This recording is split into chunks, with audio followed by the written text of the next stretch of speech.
अनवर कादरी जी 3 दिन पहले मेरे घर से गुलरेज अली तीनों खाना खा कर गए थे और तीसरे दिन मुझ पर आरोप लगा दिया था। आप अजमेर दरगाह के सदर रह चुके हैं, तो आजकल ऐसी वीडियोस वायरल हो रही हैं जिनमें खादिम जो है वो ज़ायरीन के साथ बदसलूकी या पैसे को लेकर ज़बरदस्ती करने जैसे उन पर आरोप लग रहे हैं। किसी घर में एक व्यक्ति अपराधी है तो उस अपराधी से पहले तो वो घर परेशान है और उसके अपराध के कारण वो जो दूसरे भाइयों ने पैसे लगाए और माँ बाप बुजुर्ग उनका मकान तोड़ दिया जाता है। ये दुनिया में कहाँ का न्याय है। आफ्ताब कादरी जी के बेटे की हत्या का मामला सामने आया है। खजराने के उर्स में रिजवान पटेल अध्यक्ष सदर है, वो हमारा भांजा ही है, उसने इनवाइट ही नहीं करा इस बार। आपके खिलाफ एक इलेक्शन आप ही के भाई ने लड़ा, तो वो क्या पारिवारिक मतभेद था या?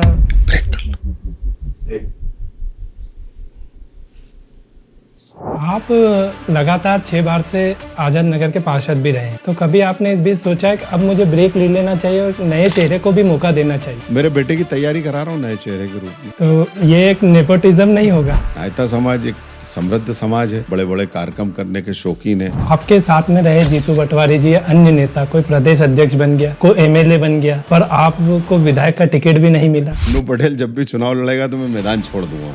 चिंटू चौकसे जी से भी आपका विवाद हुआ था। वो तो यही बहसबाज हमारा मित्र है, मेरा दोस्त आगे निकल गया जीतू पटवारी।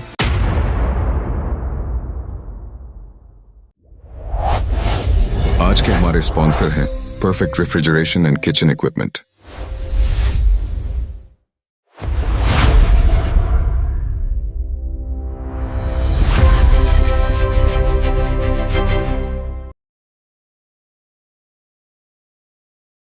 एपिसोड को शुरू करने से पहले हम शुक्रिया अदा करेंगे हमारे आज के स्पॉन्सर। 10 साल की लगातार मेहनत और ईमानदारी से फारूक पटेल और आरिफ पटेल ने खड़ा किया perfect refrigeration and kitchen equipment. आज यह नाम बन चुका है भरोसे की पहचान, जहां मिलता है हर तरह का कमर्शियल किचन इक्विपमेंट, बेकरी और स्वीट्स डिस्प्ले काउंटर के साथ।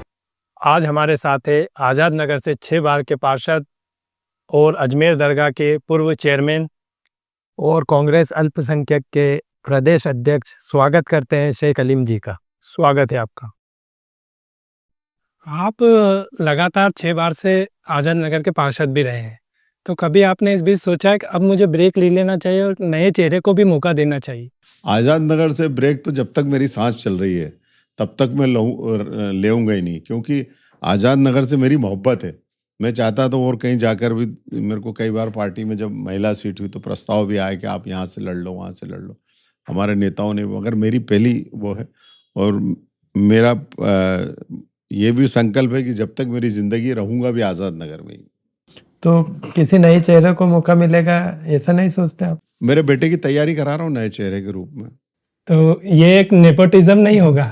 नहीं, वकील का बेटा वकील बनेगा, नेता का बेटा नेता बनेगा, पत्रकार का बेटा पत्रकार बनेगा और काबिलियत दिखाएगा समय आने पे। मेरी पत्नी भी पार्षद बनी, अगर मैंने उसे लड़ाया तो उसने अपनी काबिलियत बताई और लगातार 4 बार पार्षद बनी और इसके अलावा नेता प्रतिपक्ष बनी, उपनेता बनी, सचेतक बनी। जैसे आपने बताया नेता प्रतिपक्ष बनी आपकी वाइफ, तो इसी बीच जब आप ही के पार्टी के अनवर कादरी जी जो पार्षद थे, उन्होंने आपकी वाइफ पर आरोप लगाया था कि वो जब नेता प्रतिपक्ष थी तो उन्होंने दूसरे वोट को अनदेखा करते हुए अपने ही वोट आज़ाद नगर में लगभग 150 करोड़ का कार्य कराया। देखो भाई, आरोप अनवर कादरी से भी मुझे लगता है लोगों ने भुलावे में लगवा लिया था। मेरा दोस्त था, मेरे उस परिवार से बहुत अच्छे संबंध थे। अभी भी वो उस पे झूठे आरोप लगाकर उसको जेल में पहुंचाया है। उसके परिवार के लोग आज भी मेरे संपर्क में रहते हैं। कल भी मैंने पानी का टैंकर उसके घर पहुंचाया, उसकी मम्मी का फ़ोन आया मेरे को। तो वो कभी भुलावे में आदमी राजनीतिक प्रतिस्पर्धा में लगा देता है। ऐसी चीज़ों का आरोप मुझ पर कोई असर नहीं करता है। और जहाँ तक मेरा सवाल है कि मुस्लिम वार्ड ही नहीं, मैं जब नेता प्रतिपक्ष था तो कांग्रेस के सभी वार्डों में खूब काम होते थे और सभी हिंदू मुस्लिम पार्षद और सब मेरे से खुश थे। ये तो अनवर कादरी को भी एक नेता हैं, अब किसी का नाम लेना अच्छी बात नहीं है। भुलावे में लाकर उसको माइनॉरिटी कांग्रेस का अध्यक्ष बनाने के नाम पर एक षड्यंत्र हुआ था। जब मैं बन रहा था प्रदेश का अध्यक्ष, कमलनाथ जी ने मुझे बनाया और अनवर कादरी जी 3 दिन पहले मेरे घर से गुलरेज अली तीनों खाना खा कर गए थे और तीसरे दिन मुझ पे आरोप लगा दिया था। क्यों लगाया और क्या? और आप सब स्थिति देख ही रहे हो कि क्या अभी वर्तमान में क्या हो रहा है। और मैं तो चाहता हूं कि अनवर कादरी के साथ भी जो संकट चल रहा है वो खत्म होए, और उसके लिए भी जहाँ ज़रूरत, मैंने अभी कल ही उषा नायडू से कांग्रेस पार्षदों की मीटिंग थी, तो मैंने खुद ने सबसे ज़्यादा उस चीज़ की डिमांड करी और मांग रखी कि मैडम, अनवर कादरी के मामले में उस पे झूठा आरोप लगाया गया है। जिन लोगों को ने उसका नाम बताया, वो उनकी तक ज़मानत होगी, और इसमें हमको पार्टी की तरफ से स्टैंड लेना चाहिए, और आने वाले समय में उसके क्षेत्र में चुनाव भी होंगे, उसका पार्षदी अयोग्य कर दिया, तो उस पे भी ध्यान देकर उसके परिवार से किसी व्यक्ति को मौका देना चाहिए। अनवर कादरी जी का आपने जिक्र किया, तो उन पर जो कार्रवाई हुई, क्या कार्रवाई हुई और उससे आप सहमत हैं? उस पर जो कार्रवाई हुई वो बिल्कुल गलत है। इस तरह का से, मैं खुद भी एक एडवोकेट हूँ, कभी इस तरह के प्रकरण बनते नहीं हैं कि कोई 2 व्यक्ति पकड़ाए और उन्होंने किसी का नाम बोल दिया कि इन्होंने हमें 1 लाख रुपए दिए और उस पर प्रकरण बना दिया। और अनवर कादरी एक जनप्रतिनिधि है, उस पर इस तरह का प्रकरण बनाना बिल्कुल ही अनुचित है। वरना कभी कोई मुख्यमंत्री जी का नाम बोल देगा, कभी कोई दिग्विजय सिंह जी का नाम बोल देगा, बड़े नेताओं का नाम लेके हर व्यक्ति अपराध में चाहेगा कि मैं किसी बड़े व्यक्ति को फंसा लूं, ताकि वो बदनाम भी हो जाए, उसके खिलाफ षड्यंत्र भी हो जाए और मुझे भी कानूनी सहायता मिल जाएगी। इस तरह के आरोप, मैं तो कहता हूँ, कांग्रेस पार्टी का नेता हो या बीजेपी का हो या समाजवादी का हो, आप पार्टी, किसी व्यक्ति पर नहीं लगना चाहिए। बिल्कुल निराधार केस उस पर लगाया गया है, और वो मुझे लगता है केस में बरी भी हो जाएगा। और चुने हुए प्रतिनिधि को सीट से ही हटा देना, क्या ये सही है? ये भी बिल्कुल गलत है। अगर किसी व्यक्ति पे कोई आरोप लगता है और उसके आधार पर तो नगर निगम में जो और भी पार्षद हैं, किसी पे बलात्कार का आरोप लगा, किसी पे किसी व्यक्ति के घर पे घुस के मारने का आरोप लगाया, उन पर कार्रवाई क्यों नहीं हुई? और अभी 24 व्यक्ति की जहाँ डेथ हो गई है, अगर आपको इस तरह के पार्षदों पे कार्रवाई करना है, तो वहाँ के पार्षद पे भी कार्रवाई करो ना आप, जहाँ 24 व्यक्ति जिस इलाके में मर गए।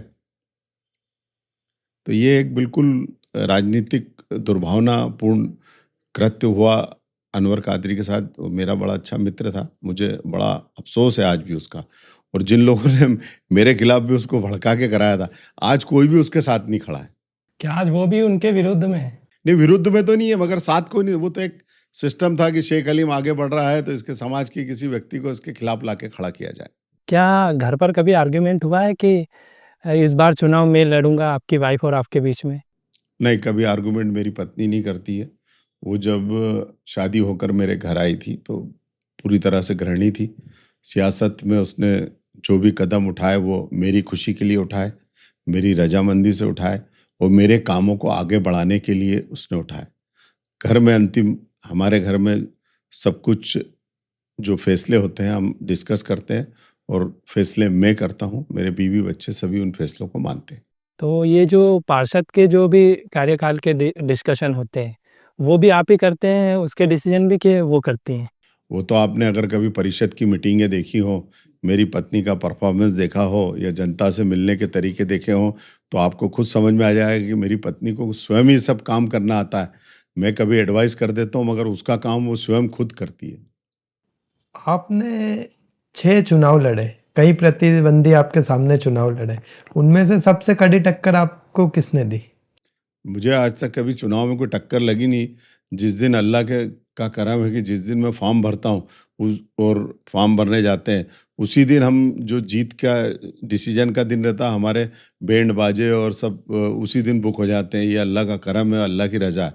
और 5 साल हम काम ही इतना करते हैं, अब डेली हमारा ऑफिस चलता है, हम हर जगह लोगों के दुख दर्द में जाते हैं, उनकी जो मांग है उसको नगर निगम, कलेक्टर, हाफिज सब जगह उठाते हैं। तो कभी ऐसा लगा ही नहीं कि कभी किसी ने टक्कर दी, और मैं कभी किसी को, प्रतिद्वंदी को, अपना दुश्मन भी नहीं मानता हूँ।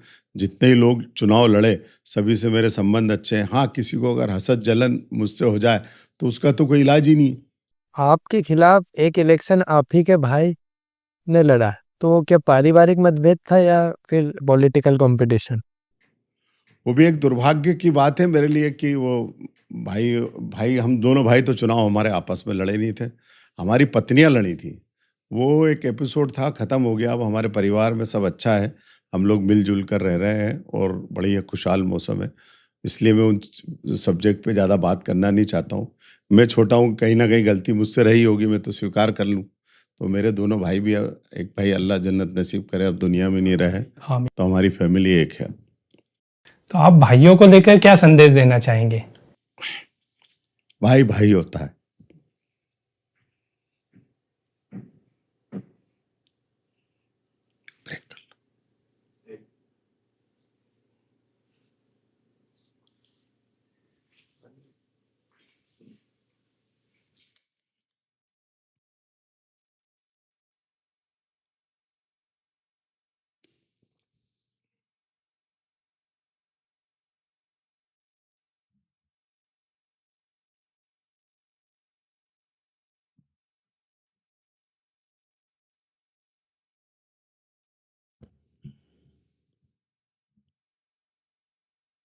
अभी भाई का ज़िक्र किया था तो आप थोड़े भावुक हो गए थे। देखिए क्या है, परिवार जो होता है वो आदमी की सबसे बड़ी ताकत और खुशी और सुकून की जगह होती है। वहाँ पर कभी कुछ गलत हो जाता है या वो हो जाता है तो उसका आदमी को बड़ा ही दुःख भी होता है और पछतावा भी होता है। तो हमारी फैमिली में भी जो हुआ था उसका आज भी हमें दुःख भी होता है और पछतावा भी होता है। और हम अल्लाह से दुआ करते हैं कि आगे कभी ऐसा हो नहीं हमारे परिवार में। आमीन, आमीन। आज़ाद नगर की सबसे बड़ी समस्याएँ क्या हैं? आज़ाद नगर की जो भी बेसिक समस्याएँ थी, अल्लाह का शुक्र है कि हमने उसको, जैसे आज़ाद नगर में पहले नाला पालदा और उधर से पानी आता था तो सारे घरों में भर जाता था। तो अल्लाह का शुक्र है जो बेसिक काम किए, तो हमने वो जो अंडरग्राउंड ड्रेनेज लाइन, चौड़े पुल, नाले का चौड़ीकरण सब करा के अल्लाह का शुक्र है पानी भी नहीं भराता है। अभी जो वर्तमान में सबसे बड़ी समस्या है कि पहले हमारे वहाँ गुंडागिर्दी भी बड़ी थी, तो अल्लाह का शुक्र है वो भी समाप्त हो गई है। सारे गुंडे हमारे वहाँ के समाप्त हो चुके हैं और कोई भी अब दादागिरी कर नहीं पाता है। अभी बेसिक जो समस्या है कि नशा जो बढ़ रहा है हमारे क्षेत्र, वो उसके लिए हम लगातार काम भी कर रहे हैं। हर शनिवार को हम कैंप भी लगवाते हैं नशा का, सिविल डिस्पेंसरी में, इंडेक्स हॉस्पिटल का सहयोग लेके प्रस्तुत, और हम लोगों का इलाज भी करा रहे हैं। अभी वर्तमान में यही समस्या एक ऐसी है कि जिससे हम, और कल हमारी मीटिंग भी थाने पर भी हुई है, मस्जिदों से भी हम सब लोग मीटिंग करके जुमे के दिन समझाइश भी दे रहे हैं। अभी ये एक प्रमुख समस्या बन के आज़ाद नगर ही नहीं, इंदौर प्रदेश और देश के लिए, कि हमारे वहाँ नशा बढ़ रहा है, तो उसको हम रोकने के लिए लगे हैं। बिकना तो हमने बंद करा दी है, मगर लोग लाकर अभी पी रहे हैं, तो इंशाअल्लाह उस पे भी हमें अल्लाह कामयाबी देगा। अभी कुछ दिन पहले जो आफताब कादरी जी के बेटे की हत्या का मामला सामने आया है, तो ये किस दिशा में जा रहा है, मतलब यूथ? आज का युवा चाहे किसी भी धर्म का हो, वो एक तो धर्म से भी दूर है, उसकी धार्मिक शिक्षा पूरी नहीं हो रही है। दूसरी, युवा जो स्कूल कॉलेजों में जा रहा है, कहीं ना कहीं वो ड्रग्स की तरफ प्रभावित हो रहा है, और ड्रग्स को, और ये जो पाश्चात्य संस्कृति की जो जीवन शैली है, उसमें वो अपनी खुशी ढूंढने लग गया है। तो जब दिमाग धार्मिक शिक्षा और कॉलेज की शिक्षा में नहीं लगकर पाश्चात्य की तरफ जाएगा, तो कहीं ना कहीं हमारे वहाँ जो देश में नशा भी आ रहा है, ये विदेशी ताकतें ही पहुँचा रही हैं हमारे हिंदुस्तान के युवाओं को खोखला करने के लिए और हमारी आने वाली पीढ़ी को बिगाड़ने के लिए। और आप देखिए, इंदौर ही नहीं, पूरे देश में नशा बहुत तेजी से बढ़ा है। पहले जो इलाके होते थे कोई भी, वहाँ 10-5 लोग एक मोहल्ले और कॉलोनी में नशा करते थे। आज हर घर में तो नहीं बोल सकते, हर दूसरे घर में कहीं ना कहीं नशा करने वाला है। और पहले के युवा जो थे वो अपने परिवार के बड़े बुजुर्गों की बात मानते थे, एहतराम करते थे। आज का युवा भटक गया है, वो उसको परिवार की बंदिशें, परिवार में जो पहले वो होता था, क्या संयुक्त परिवार होता था, वो भी खत्म हुआ है। तो आज का युवा अपने हिसाब से जीना चाह रहा है और वो अपने बड़े बुजुर्गों की बातें सुनता नहीं है। वो बाहर कुछ ऐसी ताकतें साजिशें चल रही हैं बिगाड़ने के लिए, और जो नशा का व्यापार करके वो लोग बच्चों को बिगाड़ने में लगे हैं, तो बच्चे भटकते जा रहे हैं। उनको दुनियाई शिक्षा और धार्मिक शिक्षा, दीनी शिक्षा की बहुत आवश्यकता है।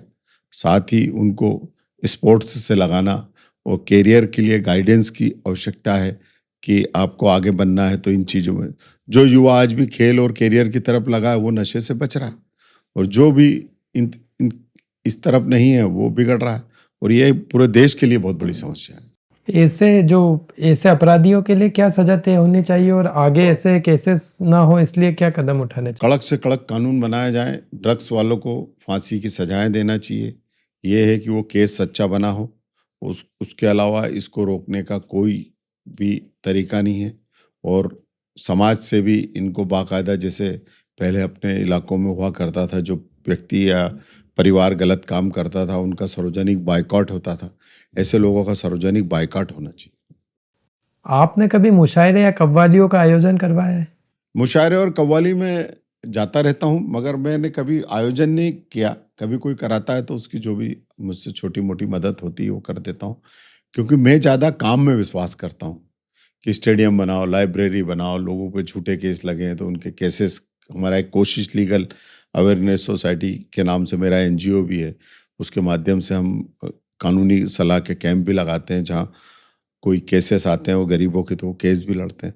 मेरा शौक हमेशा इस तरह से रहा। कॉलेज टाइम में भी हम गेम्स से जुड़े हुए थे, खेल-कूद की तरफ रहता था, तो मैंने अभी भी स्टेडियम, जिम मेरे इलाके में बनवाया। तो कभी भी मुशायरे और कव्वाली भी कोई अच्छी चीज़ है, इससे भी समाज में लोग एक जगह इकट्ठा होते हैं। मगर मैंने कभी आयोजन नहीं करा। हाँ, आयोजन करता हूँ कि जो भी मेरे से छोटी-मोटी मदद होती है, वो करता रहता हूँ। तो आप कव्वालियों में शिरकत करते हैं तो हाल ही में जो खजराना का उर्स हुआ है, उसमें आप गए थे? नहीं, खजराने के उर्स में रिजवान पटेल अध्यक्ष सदर है, वो हमारा भांजा ही है, भतीजा है मेरा। इकबाल मेरा क्लासमेट था, उसके जो फादर। उसने इनवाइट ही नहीं करा इस बार, मुझे बड़ा अजीब लगा। मैंने लिया, रिजवान ने प्रोग्राम कराया और सरकार में, और मैं तो खुद दरगाह ही रहा हूँ, अपने अजमेर दरगाह का सदर रहा हूँ, और कहीं न कहीं इस शहर में छोटी-मोटी हैसियत भी रखता हूँ। और इकबाल का खुद मैं चाचा लगता हूँ, उसका बाप मेरा दोस्त है। और मुझे इनवाइट नहीं किया गया, तो मुझे बड़ा अजीब लगा कि यार उर्स में अपने को नहीं बुलाया इस बार। तो क्या वजह रही इस भूल की? अब ये तो रिजवान से पूछना आपके क्यों ऐसी भूल करी? जबकि मिलता है, बड़ी इज़्ज़त करता है वो मेरी, जहाँ भी मिलता है, और उसके घर में आना-जाना है मेरा। बहुत अच्छे संबंध है, पारिवारिक संबंध है। पारिवारिक संबंध से पर आते हैं तो नायता पटेल समाज से आपके काफ़ी दोस्त हैं।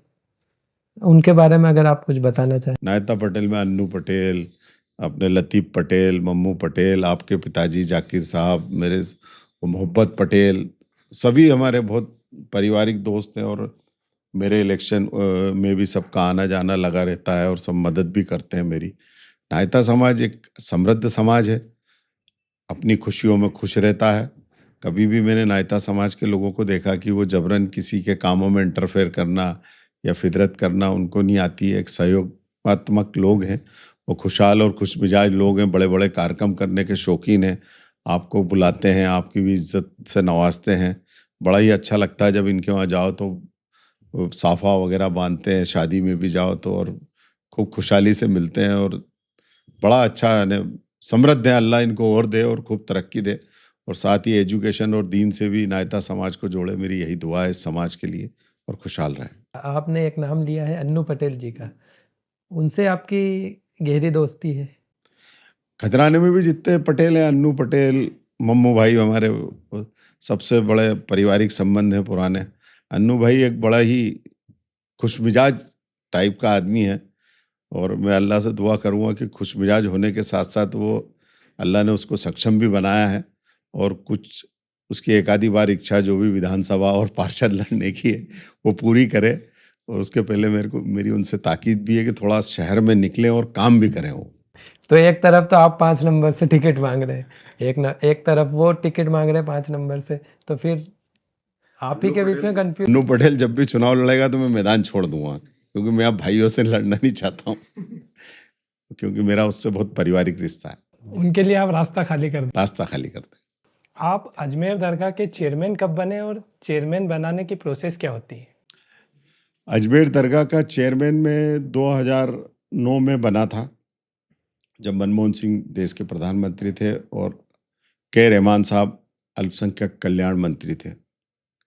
अजमेर दरगाह का चेयरमैन जो है, पहले अजमेर दरगाह कमेटी में केंद्र सरकार 9 मेंबर बनाती है, जिनको जिनकी इंक्वायरी होती है कि इनका क्या कैरेक्टर है, इन पे कोई भ्रष्टाचार का मुकदमा तो नहीं रहा, कोई आपराधिक मुकदमा तो नहीं है इन पे। उसके बाद उनका आपका आईबी से इन्वेस्टिगेशन होता है, फिर आपका नाम जाता है वहाँ पर अल्पसंख्यक कल्याण मंत्री के पास, वो उसको लोकसभा में पेश करते हैं, वहाँ प्रधानमंत्री की मंजूरी होती है। उसके बाद गजट में नोटिफिकेशन होता है, फिर 9 लोग मेंबर बनते हैं अजमेर दरगाह कमेटी के। फिर उन 9 लोगों में वहाँ पर जाकर पदभार ग्रहण करते हैं अजमेर दरगाह पर। फिर वहाँ कलेक्टर की मौजूदगी में, कलेक्टर उस कमेटी का कार्यकारी अधिकारी होता है, वो वहाँ पर 9 लोगों में चुनाव कराता है। एक व्यक्ति सदर बनता है और एक व्यक्ति उसमें उपाध्यक्ष नायब सदर बनता है। इस तरह से पूरी प्रोसेस होती है।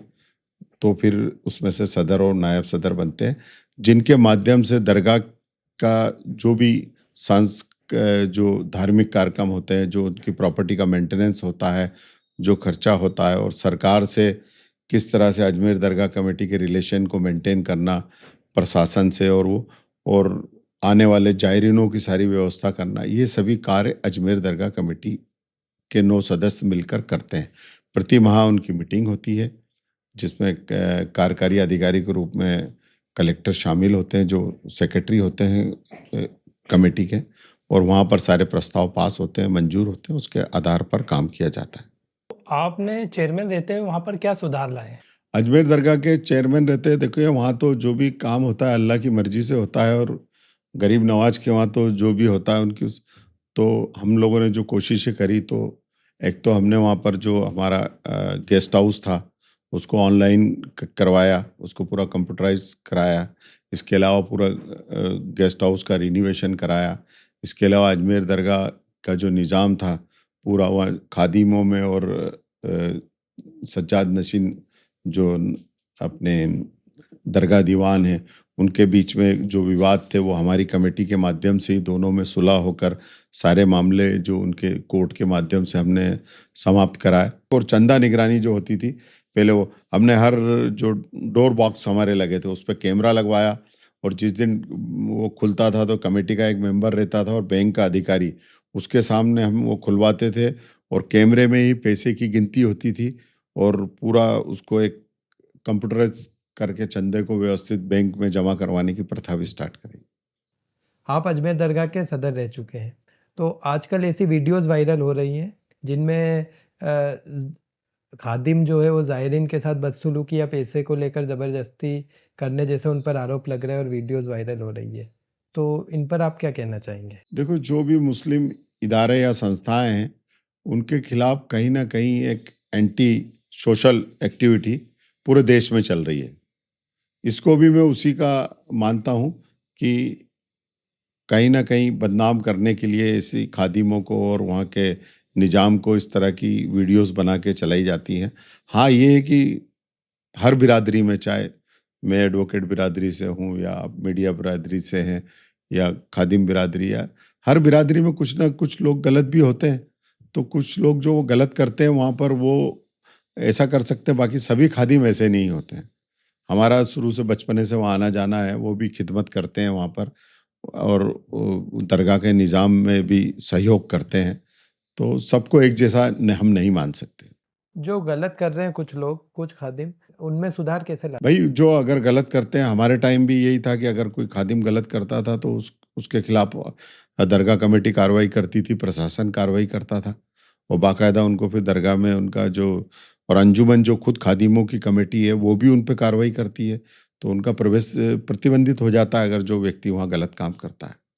अजमेर दरगाह पे करोड़ों रुपए का चढ़ावा आता है, तो ये पैसा किसके फायदे के लिए इस्तेमाल किया जाता है और इसका कहीं मिसयूज तो नहीं हो रहा है? अजमेर दरगाह पर जो चढ़ावा आता है उसका पूरा जो दरगाह का मेंटेनेंस होता है, जो हरे बॉक्स में आता है, वो दरगाह कमेटी को आता है, और जो दरगाह के वहाँ पर जो दिया जाता है वो अंजुमन के पास जाता है। तो दरगाह कमेटी ही पूरी दरगाह का जो मेंटेनेंस का काम होता है, सफाई व्यवस्था, वहाँ पर लाइट की व्यवस्था, वहाँ पर डेवलपमेंट की व्यवस्था, और अन्य जो भी वहाँ पर जो रोजाना की फूल और जो चढ़ावा चढ़ाना पड़ता है, वो सब दरगाह कमेटी करती है। इसके अलावा जो पैसा आता है उससे दरगाह कमेटी बच्चों के एजुकेशन पे खर्चा करती है। अजमेर दरगाह कमेटी का स्कूल चलता है, उस पे खर्चा करती है। अस्पताल चलता है, उस पे खर्चा करती है। कई जायरीन जो आते हैं वहाँ पर उनको कुछ मदद की ज़रूरत पड़ती है तो दरगाह कमेटी तत्काल किसी को टिकट चाहिए वापस जाने का तो वो करती है, इलाज की व्यवस्था करती है। साथ ही बच्चों के एजुकेशन जो बच्चे अच्छे पढ़ना चाहते हैं उनको भी दरगाह कमेटी अपनी तरफ से स्कॉलरशिप देती है। वृद्धों को जो बुजुर्ग लोग हैं उनको हमारे समय पे बाकायदा पेंशन दी जाती थी कि जो बुजुर्ग हैं विधवा हो गए उनको 300 रुपये महीना 600 रुपये महीना दरगाह कमेटी में आवेदन देते थे तो उनको रेगुलरली पैसा मिलता था। और मदरसों का संचालन भी किया जाता है दरगाह कमेटी की तरफ से। तो ये सारे कार्य जो आप जायरीन लोग जो वहाँ जाते हैं, जो हरे बॉक्स में पैसे डालते हैं, जो चंदा आता है, उसके माध्यम से वो काम किया जाता है। धार में जो जुमे की नमाज को लेकर और पूजा को लेकर जो विवाद हुआ, ये धार्मिक है या राजनीतिक? देखिए, धार मेरा अक्सर आना-जाना लगा रहता है, वहाँ के सभी हिंदू मुस्लिम भाइयों से मेरी बड़ी अच्छी दोस्ती है, मिलना-जुलना होता है। तो ये वहाँ के लोगों को जो स्थायी लोग हैं, उनको ये चीज़ कोर्ट के फैसले भी मंजूर हैं और जो वहाँ के जो लोग हैं, उनको इस चीज़ से कोई वो तकलीफ़ नहीं है कि वहाँ क्या चल रहा है और क्या। ये तो जो बाहर के लोग जाके माहौल बनाते हैं और वो करते हैं, वो लोग हैं जो उसके माध्यम से फिज़ा बिगाड़ के रखते हैं और उसके सही फैसले पे पहुँचने नहीं दे रहे हैं। जो धार में जो मामला हुआ अभी, उसमें हिंदू समाज और मुस्लिम समाज को क्या संदेश देना चाहेंगे? मैं ये संदेश देना चाहता हूँ कि अब हम लोगों को मिलजुल कर इस देश में रहना चाहिए और धार्मिक जो भी बातें हैं, उस पे भी हम बैठ के सलाह मशवरा करके हमारे बुजुर्गों को बिठा के उसका फैसला करें और इन चीज़ों को विवादों में नहीं ले जाएं, क्योंकि लोग राजनीतिक फ़ायदा लेने के लिए इन चीज़ों को बढ़ा चढ़ा रहे हैं और उनका उद्देश्य इन समस्याओं का हल नहीं है, सिर्फ आपस में लड़ाकर लोगों को अलग करना है। आजकल बुलडोज़र प्रथा आम हो चुका है, जहाँ अपराध साबित हुए बिना ही व्यक्ति का घर तोड़ दिया जाता है। तो ये आपको नहीं लगता कि संविधान के मूल भाव के खिलाफ है?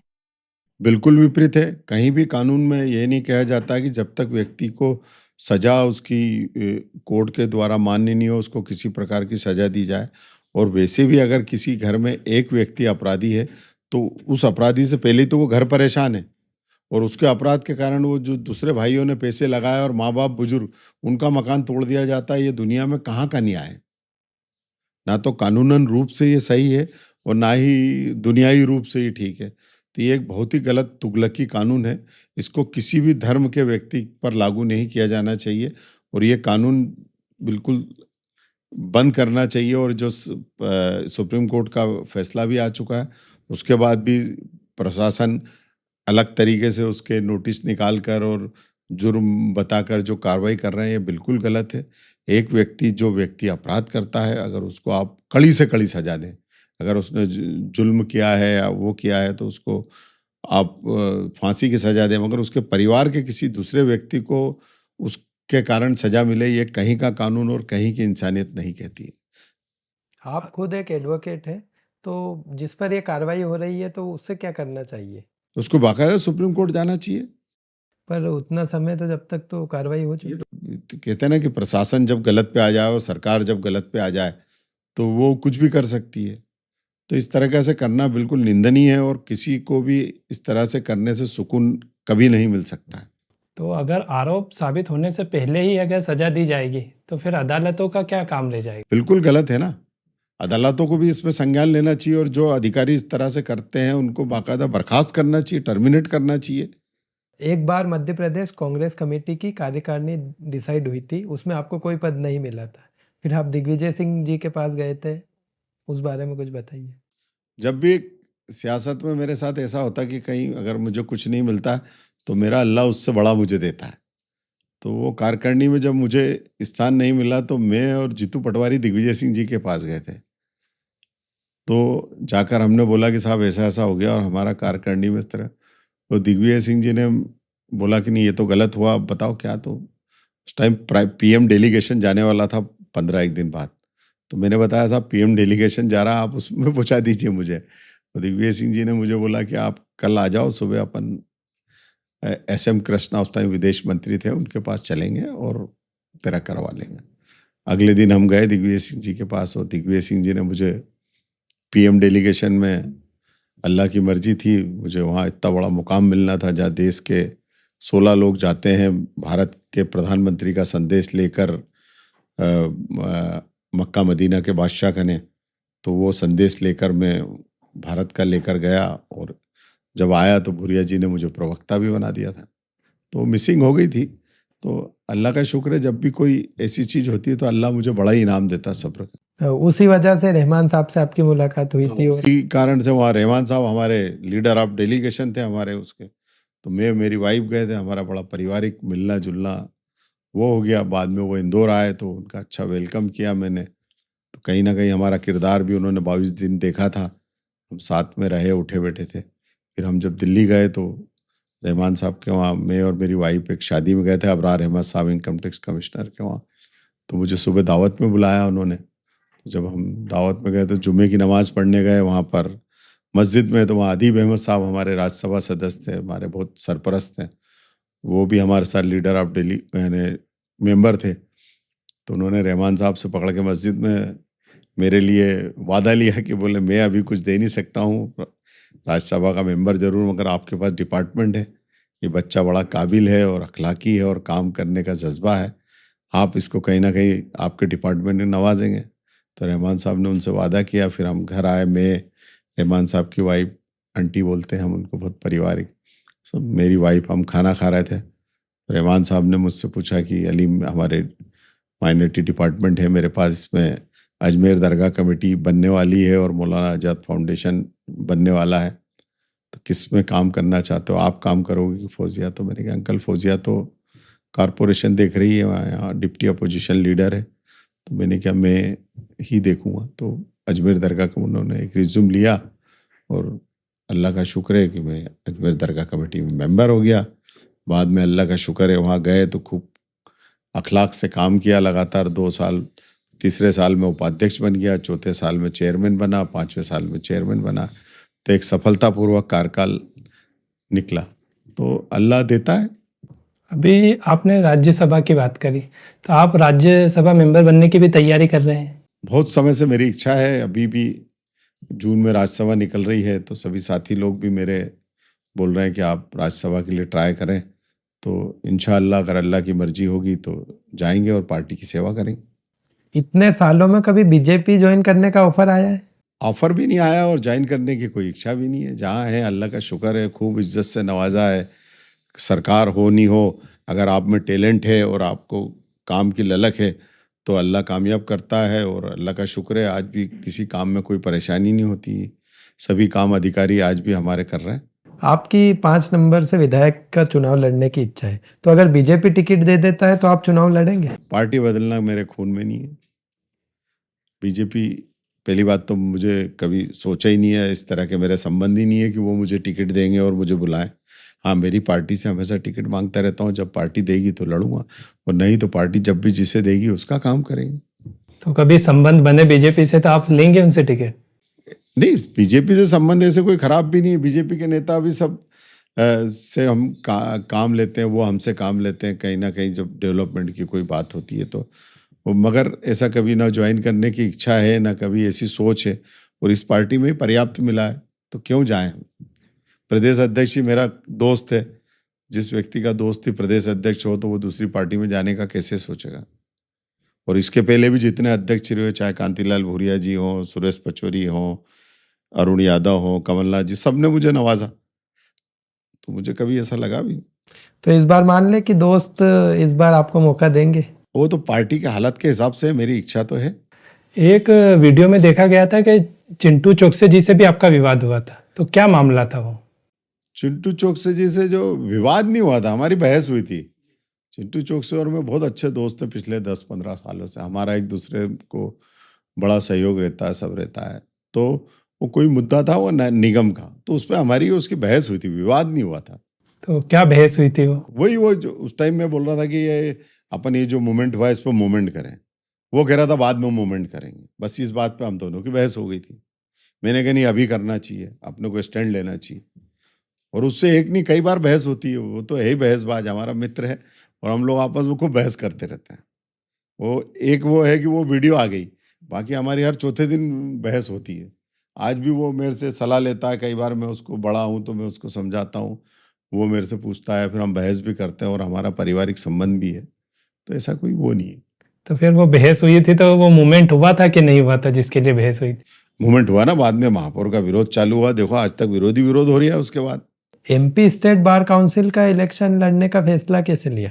क्या 1994 से मैं वकालत के पेशे से जुड़ा हुआ हूँ और लगातार लोगों के केसेस वगैरह भी हम लड़ते हैं। फिर हमने कोशिश लीगल अवेयरनेस सोसाइटी भी बनाई, एक एनजीओ, जिसके माध्यम से हम लोगों के केसेस लड़ते हैं और भी जो माशरे में जहाँ भी दुर्भावनापूर्ण कार्रवाइयाँ होती हैं या अन्याय होता है उसके खिलाफ खड़े होते हैं।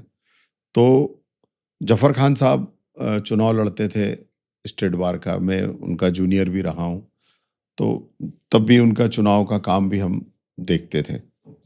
तो लगातार जफ़र साहब 3-4 बार लड़ते रहे। जब जफ़र साहब लड़ते थे तो मैं तो लड़ने की सोच ही नहीं सकता। फिर जफ़र साहब ने पिछली बार से लड़ना बंद कर दिया। तो फिर मुझे अपने सभी अधिवक्ता साथियों ने बोला कि आप, और मेरा भी इंटरेस्ट तो है ही सही लॉ फील्ड में और शुरू से कानून पे हम काम करते ही हैं, हमारा सारे केसेस। तो फिर मैंने इस बार निर्णय लिया कि अपने को भी स्टेट बार का इलेक्शन लड़ना चाहिए और अल्लाह का शुक्र है कि इंदौर में भी और पूरे प्रदेश में हमारी लीगल टीम बहुत अच्छी है, एडवोकेट साथी, सभी जगह बहुत अच्छा सहयोग मिल रहा है। आपकी बेटी आलिया शेख और आपके बेटे मोहम्मद अली के बारे में कुछ बताइए। मेरी बेटी जो है आलिया शेख ने इंदौर शिशु कुंज से 12th किया, उसके बाद में यूपीएस देहरादून पेट्रोलियम यूनिवर्सिटी से एलएलबी किया, वहाँ पर वो कॉलेज की प्रेसिडेंट भी रही। इसके साथ ही एलएलएम उसने किया और यूसीएल लंदन से उसने इंटर्नशिप करी। फिर खेतान बॉम्बे में जो सबसे बड़ी फर्म है वहाँ इंटर्नशिप करी और उसके बाद अब वो इंदौर में हाई कोर्ट में प्रैक्टिस कर रही है और साथ ही डिजिटल मार्केटिंग का काम भी इंटरनेशनल कंपनियों के लिए करती है। बेटा मोहम्मद अली दिल्ली कॉलेज से 12th करके पास आउट हुआ है। फिलहाल वर्तमान में इंदौर इंस्टीट्यूट ऑफ लॉ से में 3rd ईयर का स्टूडेंट है और स्टेट एनएसयूआई का जनरल सेक्रेटरी भी है, तो मेरे साथ क्षेत्र के काम भी देखता है वो। आपकी लाइफ का फाइनल गोल क्या है?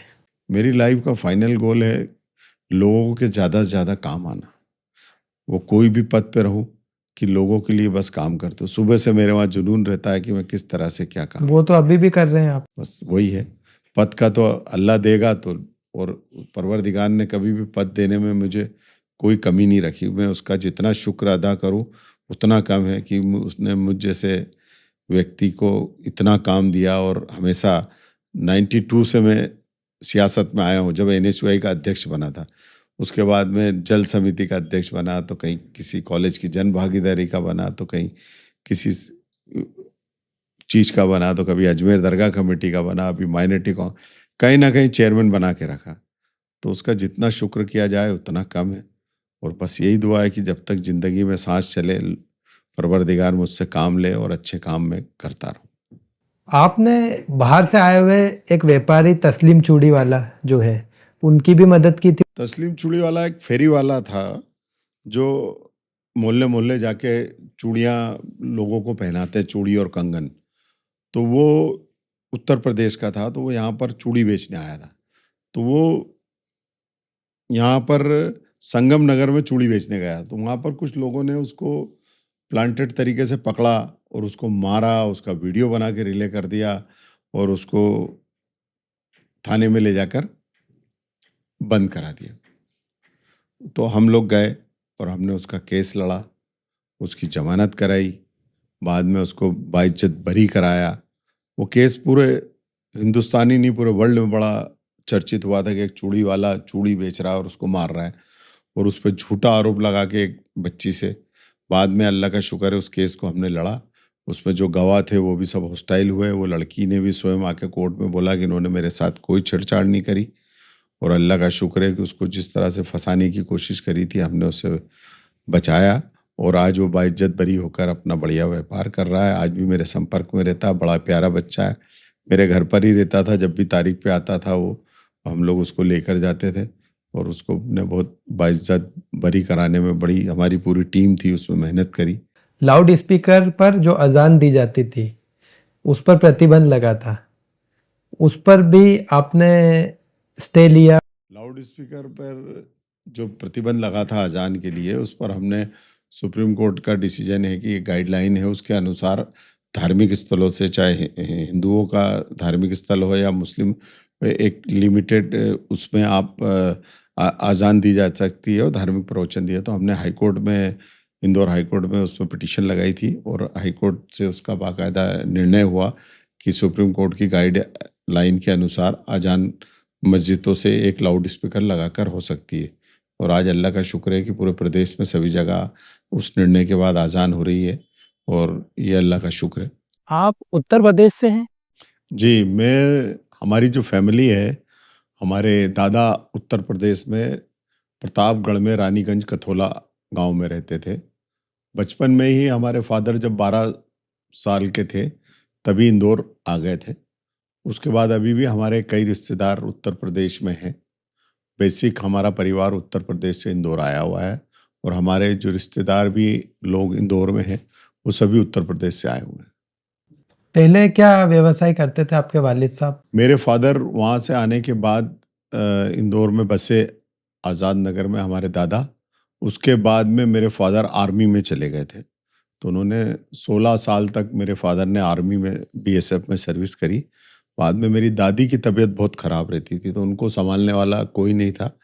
मेरे फादर घर पर छुट्टियों में आए थे, तो उन्होंने जब देखा कि दादी को संभालने वाला कोई नहीं है, तो उन्होंने जाकर अपने बटालियन में अपना स्वैच्छिक इस्तीफ़ा दिया और रिटायरमेंट लिया। और उसके बाद में फादर ने पिपलियाना गांव में खेती बाड़ी और दूध का धंधा किया था। अभी खेती बाड़ी है वर्तमान में आपकी? नहीं, वो सब फादर के साथ ही समाप्त हो गई। हम तीनों भाई अलग अलग व्यवसाय में आ गए और अपना अपना काम कर रहे हैं। तो अभी आप खेती से जुड़े हुए नहीं? नहीं। छात्र राजनीति में आने का ख्याल कैसे आया? छात्र राजनीति में मेरी पूर्व विधायक जो हमारे वहाँ के अशोक शुक्ला जी का बेटा वैभव शुक्ला से दोस्ती थी, तो हमारा पारिवारिक और याराना भी था आपस में। तो अशोक शुक्ला जी उस समय इंदौर के बहुत बड़े नेता और मध्य प्रदेश की वकालत में भी बहुत बड़ी शख्सियत थी। तो हम वैभव को नेता बनाना चाहते थे। तो वैभव को नेता बनाने के चक्कर में मैंने सियासत शुरू करी। हमने एक रैली निकाली, तो 7-8 हज़ार लोग इकट्ठा हुए। रैली सफल गई, 5 नंबर की समस्याओं के लिए थी। तो आदरणीय सम्मानीय अशोक शुक्ला जी ने मुझे ऑफिस बुलाया एक दिन और मुझसे कहा कि अलीम, नगर निगम का चुनाव आ रहा है, साल भर बाद आपको नगर निगम का चुनाव लड़ना है। मैंने आपका परफॉर्मेंस देखा, मुझे बहुत अच्छा लगा। मैं चाहता हूँ आप जैसा पढ़ा लिखा आदमी मुस्लिम माशरे में आए और आज़ाद नगर क्षेत्र से चुनाव लड़े। तो मैंने स्वीकारिता दे दी उनको कि हाँ ठीक है अंकल। फिर उन्होंने मुझे NSUIM का विश्वविद्यालय का अध्यक्ष बनवाया था।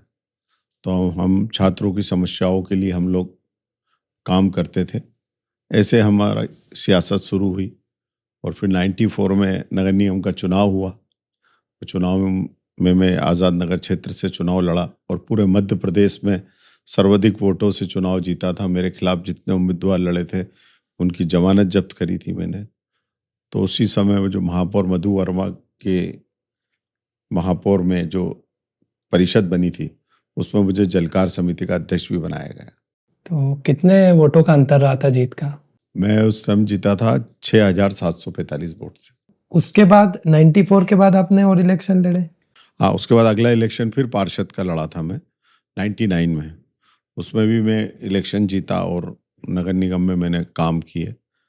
उसके बाद जो जितने भी 4 इलेक्शन हुए तो फिर मेरा विवाह हो गया था और मेरी पत्नी, महिला सीट, पहली बार तो महिला सीट ही हुई थी। तो फिर मेरी पत्नी चुनाव लड़ी थी, वो भी जीती। उसके बाद में 2 बार जनरल सीट हुई, तो भी मैं स्टेट की राजनीति और जब तक राष्ट्रीय राजनीति में मैं आ गया था तो फिर मेरी पत्नी ने भी अच्छा कार्य किया।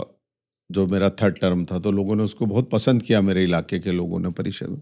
तो फिर लगातार हमने ये डिसाइड किया कि नगर निगम का चुनाव फौजिया ही लड़ेगी। और लगातार वो 4 बार चुनाव लड़ी और चारों बार जीती और नगर निगम में नेता प्रतिपक्ष रही, उपनेता रही, सचेतक रही और सफलतापूर्वक कार्य किया उसने और हम दोनों ने मिलकर। तो आज आप आज़ाद नगर की स्थिति भी प्रदेश में विकास के मामले में आज़ाद नगर की स्थिति को माना जाता है कि आज़ाद नगर में सभी प्रकार की सुविधाएं हैं, चाहे स्टेडियम हो, मटन मार्केट हो, कम्युनिटी हॉल हो, लाइब्रेरी हो, स्कूल्स हो, बगीचे हों, हाकर जोन हो, पानी की टंकियां, हर चीज़ हमारे बुनियादी सुविधाओं से लेकर हमने आज़ाद नगर क्षेत्र को दोनों ने मिलजुल कर देने की कोशिश करी, जिसमें हम सफल भी रहे। इस बीच आपने कोई चुनाव क्यों नहीं लड़ा?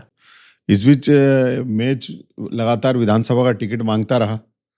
पिछली 3 विधानसभाओं से मैं विधानसभा का टिकट मांग रहा हूँ और पार्टी का निर्णय सर्वमान्य होता है, टिकट नहीं मिलता, जिसको भी मिलता है उसका कार्य किया जाता है। फिर अभी मैं वर्तमान में स्टेट बार काउंसिल का इलेक्शन लड़ रहा हूँ। तो ऐसा क्यों है जो आपके साथ में रहे जीतू पटवारी जी, अन्य नेता, कोई प्रदेश अध्यक्ष बन गया, कोई एमएलए बन गया, पर आपको विधायक का टिकट भी नहीं मिला? नहीं, अल्लाह का शुक्र है, मैं भी बहुत सफल रहा। राष्ट्रीय स्तर पर अजमेर दरगाह कमेटी का चेयरमैन बनना कोई बहुत बड़ी बात होती है और मुसलमान के लिए तो इससे बड़ी गर्व की और खिदमत के मौके की बात ही नहीं कि वो गरीब नवाज की खिदमत का मौका उसे मिल जाए। वहाँ तो जाना ही नसीब हो जाता है तो आदमी खुश हो जाता है। मुझे तो उस दर पे चपरासी बनने के लायक नहीं हूँ, मगर मुझे उस परवरदिगार ने चेयरमैन बनाया, तो मुझे तो अल्लाह ने बहुत दिया और कांग्रेस पार्टी के माध्यम से और अल्लाह की रजा से मुझे मिला। और इसके अलावा मैं स्टेट चेयरमैन रहा माइनॉरिटी कांग्रेस का, पीएम डेलीगेशन में गया मैं, प्राइम मिनिस्टर हिंदुस्तान का संदेश लेकर, बहुत पदों पर रहा। अब ठीक है, टिकट पार्टी ने नहीं दिया तो पार्टी की अपनी सोच है, मगर पार्टी ने समय समय पर रहते हुए मुझे कई पदों से नवाजा भी।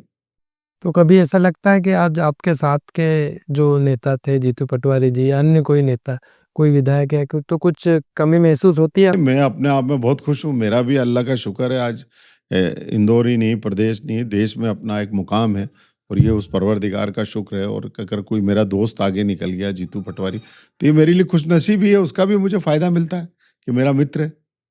और अगर आपका मित्र कहीं बनता है तो उसका आपको फ़ायदा ही मिलता है। मैं कभी किसी से हसद लेके सियासत करना या प्रतिस्पर्धा करके सियासत करना, मैं लोगों की खुशी में खुश होने वाला आदमी हूँ और लोगों को काम करके खुश होता हूँ मैं। आपको द अफजल इकबाल शो पर आकर कैसा लगा? अल्लाह आप दोनों भाइयों की जोड़ी को सलामत रखे और मेरी अल्लाह से दुआ है कि जिस तरीके से आप दोनों भाई इस फील्ड में निकले हैं, इंशाअल्लाह आप दोनों बहुत अच्छा नाम रोशन करोगे और बड़ी ही स्मार्ट भी हो आप दोनों और आपके सवाल भी बड़े अच्छे होते हैं, सुकून भरे, कि वरना कई बार तो ये होता है कि आदमी पत्रकारों के जवाब दे के हेजिटेट हो जाता है, मगर आप बड़े अच्छे तरीके से सारे सवाल पूछते हैं तो उनका जवाब देने में भी बड़ा अच्छा लगता है। और जिस तरह से आपका नॉलेज है और जिस तरह से आप में अखलाक और सलाहियत है, इंशाअल्लाह आप दोनों भाई बहुत आगे जाओगे और ये हिंदुस्तान का एक अच्छा अफजल इकबाल शो बने, इसके लिए मेरी अल्लाह से दुआ है और आप दोनों को भी मेरी दुआएं हैं कि अल्लाह आपको खूब तरक्की दे, खूब आगे बढ़ाए। बहुत शुक्रिया। बहुत बहुत शुक्रिया। इसी के साथ आज का यह खास एपिसोड यहीं समाप्त होता है। जल्द मिलेंगे एक नए मेहमान और एक नई बातचीत के साथ, तब तक के लिए अलविदा।